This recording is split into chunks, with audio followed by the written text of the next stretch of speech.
nós, né? Eu agora vou passar a palavra para a doutora Kaline Trevisani, para a sua explanação. Boa noite.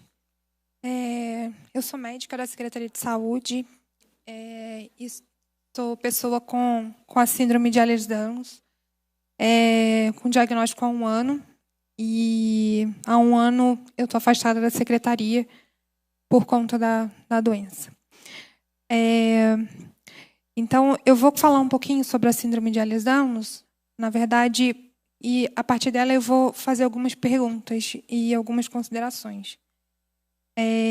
A síndrome de Ehlers-Danlos, na verdade, ela não é uma doença só, ela é uma doença que vem associada, que na verdade se divide em 15 síndromes e que normalmente vem com várias doenças juntas. Ela não vem sozinha, ela vem com uma doença autoimune, com uma síndrome mastocitária, ativação mastocitária, vem com sintomas de desautonomia. Então, ela não é única, ela vem com outras doenças juntos. Uma das características da doença, na verdade, ela é uma doença do tecido conjuntivo. O tecido conjuntivo, se tirar água do corpo, ele fica correspondendo a cerca de 80% do seu corpo. Então, significa que essa doença ela pode estar em qualquer lugar. Você pode manifestar sintomas tanto no olho, no dente, no músculo, no tendão, em tudo. Praticamente tudo.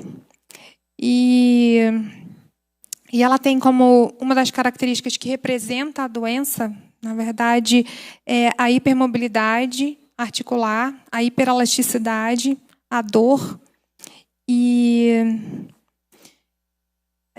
a fragilidade cutânea.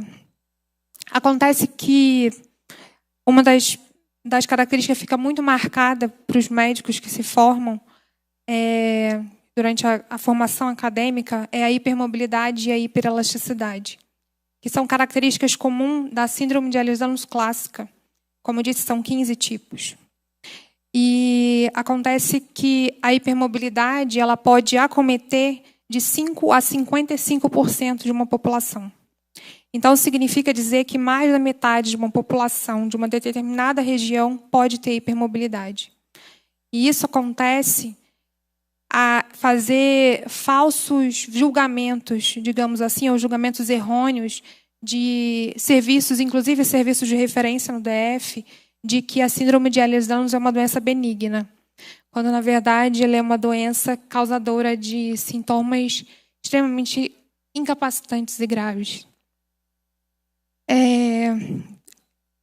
Ela vem com, como eu disse anteriormente, com sintomas de desautonomia, que é a incapacidade, inclusive, de ficar em pé em filas e por conta de queda de pressão ou de taquicardia.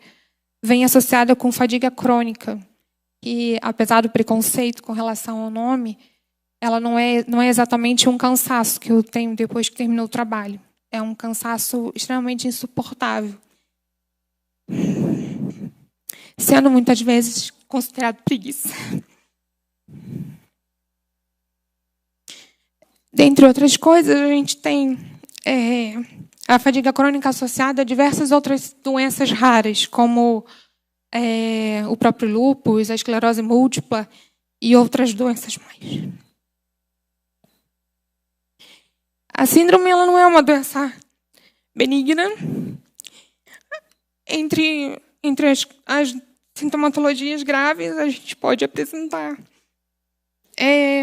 aneurisma de aorta, aneurisma cerebral e na sede vascular nós temos, inclusive, rupturas espontâneas de órgão com a expectativa de vida em torno de 48 anos. Desculpa.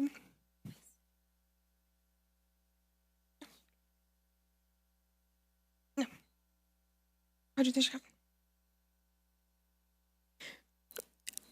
É muito complicado quando você tem uma formação inadequada. Quando as pessoas julgam as doenças por imagens radiológicas, por sintomas, ou melhor dizendo, sinais que você pode ver. Que quando você não pode ver, você acaba por julgando a pessoa como falácia, como Munchausen, como vitimista.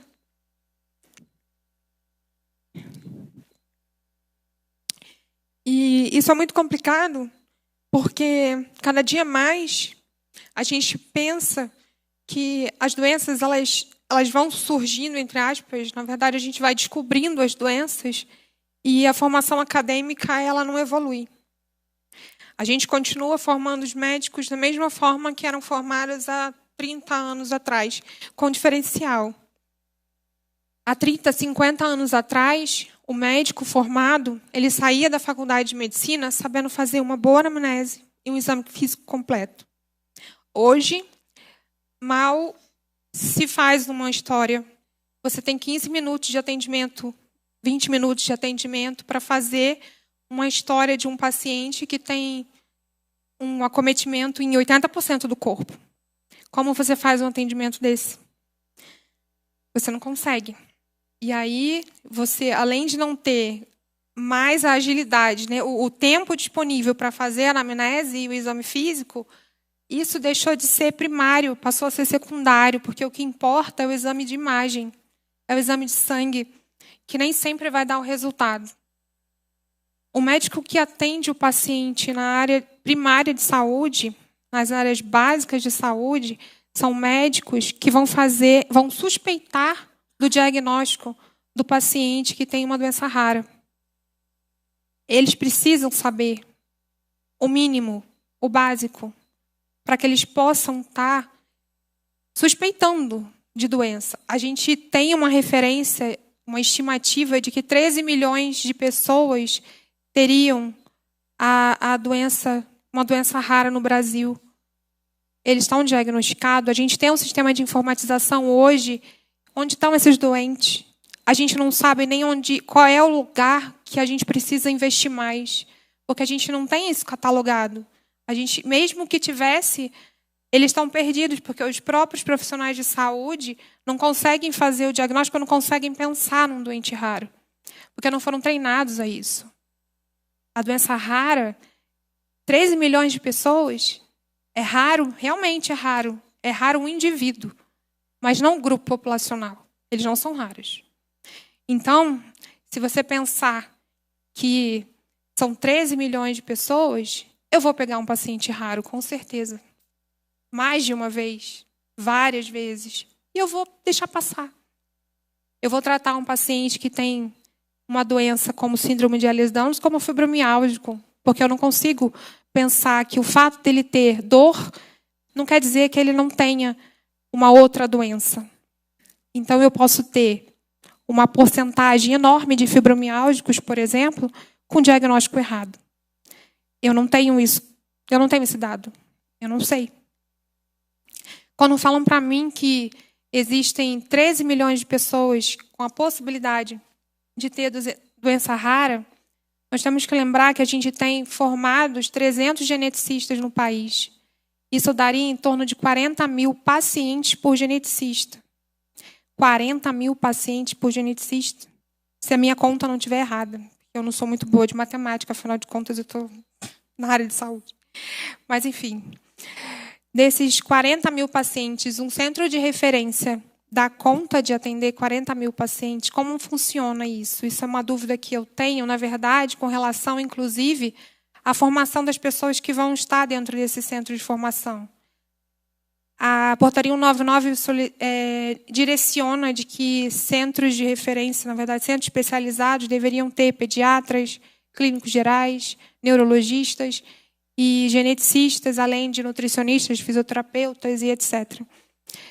Como serão os profissionais de saúde que vão atender nesses locais, que não tiveram formação para atender pacientes raros?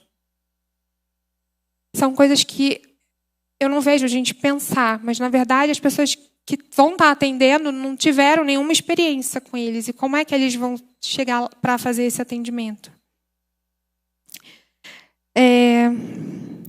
E aí, de novo, pensando no doente que está chegando na porta de entrada, que teria uma unidade de base de saúde, um médico de família. Esses médicos que não estão treinados para reconhecer, eles estão treinados também para acompanhar, porque a portaria 199 nos refere isso, né, de que o médico, o profissional de saúde, fisioterapeuta, eles nas unidades básicas deveriam ter capacidade, competência de estar fazendo um acompanhamento desse paciente de uma forma básica mesmo, porque eles vão ter diarreia também, eles vão ter pneumonia também, e eu vou fazer o quê? Eu vou levar ele lá para o centro terciário para tratar a pneumonia, a diarreia dele. Eles têm que ter um manejo, algum tipo de treinamento para que ele possa, no mínimo, oferecer um mínimo para o paciente. O paciente que tem síndrome de Ehlers-Danlos, por exemplo, ele é um paciente, digamos, como a gente é tratado como poliqueixoso, porque a gente tem um acometimento de diversos órgãos. Esse paciente, ele vai várias vezes no médico de família e ele precisa de acompanhamento. Mas as medicações que a gente usa para dor, por exemplo, não são as mesmas medicações que são indicadas para o paciente que tem fibromialgia, que tem uma dor de espondilite anquilosante. As medicações não têm o mesmo efeito colateral, não têm os mesmos efeitos que fazem nas outras pessoas. Porque receptor para medicação também é feito de colágeno. As alterações, inclusive reações medicamentosas, são diferentes. E eles estão preparados para pensar no diferente. A gente tem que ser treinado para pensar no diferente. Isso faz parte, porque a gente vai lidar com o diferente todo dia. Com relação ao atraso no diagnóstico, a síndrome de Ehlers-Danlos tem, em média, 20 anos de atraso no diagnóstico. 5 foi, se eu não me engano, o número de especialistas que disseram que a média dos pacientes chegariam. A gente passa em 8. Porque a quantidade absurda de sintomas que a gente fica saltando de médico em médico. E o atraso no diagnóstico, assim como para qualquer doença rara, causa a exacerbação dos sintomas, e a iatrogenia, que é muito comum, prejudica a saúde das pessoas, não só as pessoas com doença rara, mas as pessoas com a síndrome de Ehlers-Danlos. E muitas vezes, as pessoas com a síndrome de Ehlers-Danlos são diagnosticadas quando rompem um órgão. E esses pacientes, eles correm risco de vida, porque eles não foram diagnosticados de forma precoce. E com relação às peculiaridades da síndrome de Ehlers-Danlos, os profissionais de saúde, eles precisam ser capacitados. A fisioterapia, a nutricionista, desculpa, esqueci seu nome, Bárbara, falou que a nutricionista é o segundo no ranking dos pacientes com síndrome metabólica. A fisioterapia é o segundo para a gente. Porque a gente não tem tratamento. A gente tem medida paliativa. Dor, fisioterapia, canabidiol, lidocaína. E apenas uma medicação moduladora da dor com indicação real de ser feita para o paciente com síndrome de Ehlers-Danlos. E nada disso, com exceção da fisioterapia, está inclusa é dada pelo SUS. A gente precisa de órtese, a gente precisa de roupa especializada para manter a articulação no local. Isso é muito caro. Suplementação alimentar. São medicamentos não, né? Que não é medicamento, enfim, é suplemento. Não é custeado pelo governo. Isso é muito oneroso. A gente usa bengalas, usa cadeira de roda, usa andador. E isso a gente usa, eventualmente, variando ao longo do dia. Porque como a gente tem fadiga, eu posso acordar bem e não precisar da cadeira de rodas. E não precisar do andador. Até dezembro eu estava na cadeira de rodas. E, de repente, você, com o andar do dia, o cansaço, a fadiga, a desautonomia, você não aguenta dar mais um passo. E precisa de ter um apoio. Então, isso é muito difícil, inclusive, para o médico que te avalia, né, para te dar um atestado e um documento de pessoa portadora de deficiência. Porque como assim você é deficiente de tarde e de manhã você não é. Então, a avaliação biopsicossocial, que ainda não é obrigatório e que está em discussão, inclusive na Câmara, enfim, por conta, né, de posicionamento contrário, a avaliação biopsicossocial, a avaliação biopsicossocial para o paciente raro, ela é fundamental. Porque não só a síndrome de Ehlers-Danlos tem fadiga, como eu disse, outras doenças também têm. Então, para a gente, é muito importante. E voltando à questão dos custos, você vai lembrar da Previdência Social, que foi feita uma reforma recentemente. E pessoas como eu, que aos 39 anos de idade, de repente se veem limitadas em plena idade produtiva, e é normalmente quando há a manifestação das doenças mais geneticamente mais tardias, para essas pessoas, dá medo, porque o custo de se tratar é muito alto, é muito oneroso, é muito dispendioso, é tenebroso o futuro, porque se adoecer e precisar de alguma forma se aposentar, como vai sustentar tudo isso? A gente brinca que para ser portador da síndrome de Ehlers-Danlos é preciso ser rico. É preciso ser rico porque para ser atendido no hospital, por exemplo, HUB, o único local no Distrito Federal que tem médico especialista em dor com conhecimento adequado para a síndrome de Ehlers-Danlos, à espera de 1 ano. 1 ano. Só tem um médico no ambulatório de dor e o restante que trabalha é voluntário.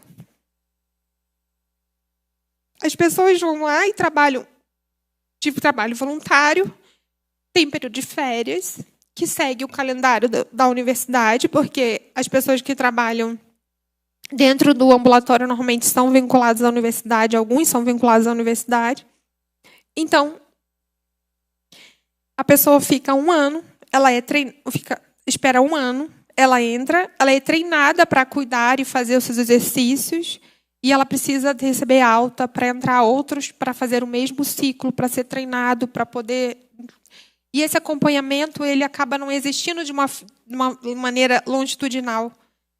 Porque uma pessoa, para dar conta dos pacientes com dor, de fibromialgia, de esclerose múltipla, de doença falciforme e de Ehlers-Danlos, é muito pouco. É um ambulatório que precisava ser maior, mas que, infelizmente, não tem como no momento. Porque, mesmo que fosse maior, a capacitação profissional para atendimento do paciente com a síndrome de Ehlers-Danlos é muito deficitária. E aí você me pergunta por quê?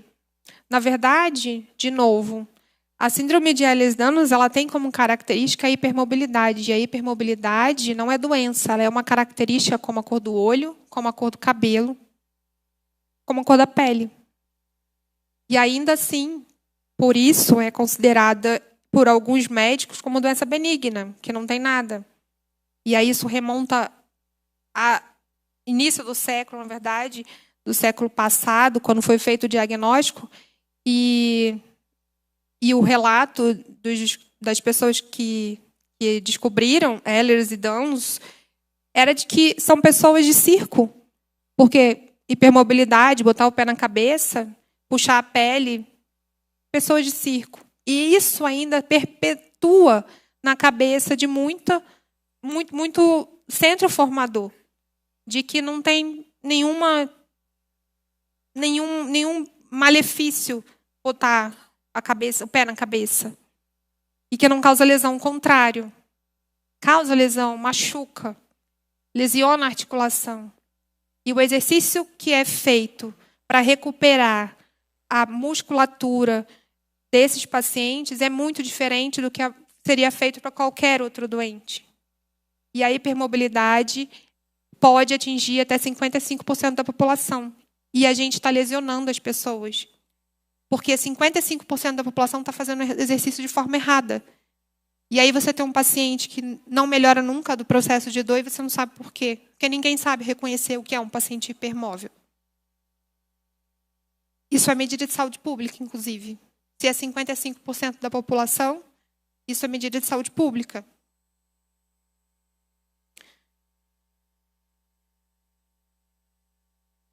Com relação ao prognóstico dos pacientes com síndrome de Ehlers-Danlos, o prognóstico ele é imprevisível, ele pode variar de pessoa para pessoa. Varia não só pelo que a pessoa recebeu ao longo da vida com relação à atividade física, sedentarismo ou não, alimentação melhor ou não, e a própria síndrome que ele manifesta. Muitos de nós somos muito afetados e as atividades laborais são muito prejudicadas. E aí, essas limitações acabam gerando um afastamento do trabalho no momento em que está começando a trabalhar ou quando ele está já no trabalho. Isso onera o Estado. O diagnóstico precoce dos pacientes, principalmente dos pacientes que manifestam a síndrome de forma as doenças de forma tardia, desonera o Estado. Porque você consegue fazer prevenção. Você consegue, às vezes, oferecer um tratamento. Às vezes, só medida paliativa, mas ele não evolui. Então, o diagnóstico precoce, na fase da infância, seja lá qual for a doença rara, que pode prevenir piora clínica e pode dar uma qualidade de vida muito melhor. Com relação à questão ainda do prognóstico, né? Normalmente a gente é acometido a partir dos 20 anos, começam os sintomas, mas eles podem acometer crianças e adolescentes. E os adolescentes, eles começam muito com a questão da puberdade. E os hormônios alteram muito a elasticidade. Os tendões, eles ficam muito frouxos. E o que acontece eu vou dar um exemplo. A gente tem uma menina de 17 anos que recentemente foi atendida no hospital particular da cidade com um quadro de desmaio, alteração da fala e tetraplegia. E, de repente, no manuseio do pescoço, ela voltava a falar normal, a andar e a fazer tudo. Ela tem uma hipermobilidade cervical e cada vez que ela mexe o pescoço, as cervicais C1, C2, elas vão deslocando e eventualmente pressionam a medula, eventualmente comprimem um nervo, eventualmente vai um vaso e a sintomatologia dela varia. Ela recebeu alta, ela quase foi expulsa do hospital. Ela recebeu alta desmaiando na porta do hospital porque ela foi tratada como doente psiquiátrica. Quando, na verdade, ela tem uma alteração na base do crânio que favorece toda a sintomatologia. Isso é desrespeito aos doentes raros, porque ela é uma. Isso não acontece só com ela, isso acontece todo dia. E não é pouco. Até que se chegue a um diagnóstico, até que se chegue ao tratamento, isso é cruel. E acho que é isso que eu tinha para falar. Eu agradeço e eu espero que, na verdade, assim, eu levantei algumas coisas e eu queria muito que entender como vai ser a questão do hospital de referência. Eu queria muito compreender, inclusive, a questão da formação dos profissionais que vão atender lá. E eu queria entender também se esse hospital de referência ele vai servir para todas as doenças e como é que vai ser feito isso. Porque algumas doenças elas têm peculiaridades. E isso é importante pensar também. E com relação Inclusive, eu queria só fazer um adendo. Alguns pacientes...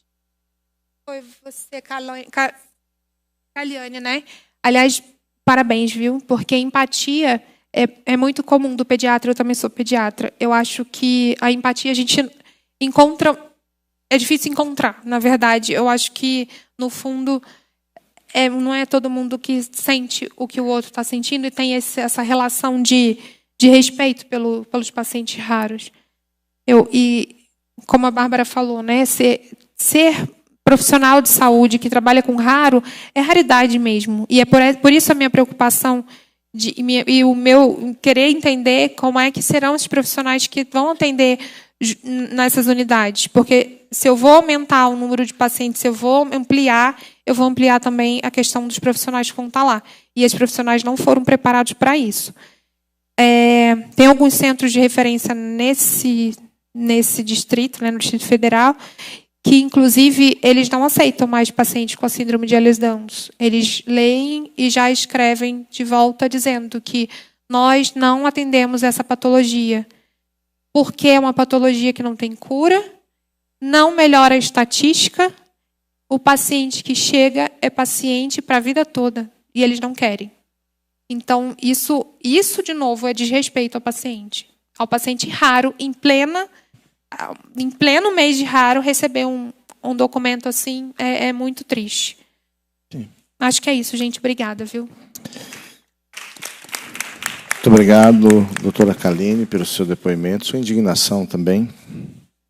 Eu acho que essa audiência pública se presta a isso, é um primeiro passo, talvez o primeiro passo do Poder Legislativo, porque os raros, as familiares dos raros já deram vários passos ao longo de sua história e para a gente poder caminhar até aqui e chegar numa casa legislativa que quer ajudar, seja com recursos, seja com a disposição de normativos, seja com a parte pessoal, mais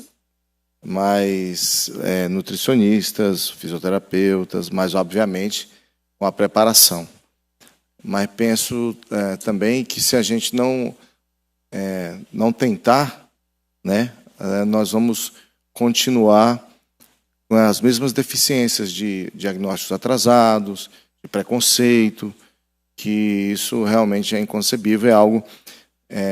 por isso que a gente elogia, como eu elogiei o caso da doutora Caliana, esse envolvimento, porque o paciente não pode ser nunca uma estatística, um número.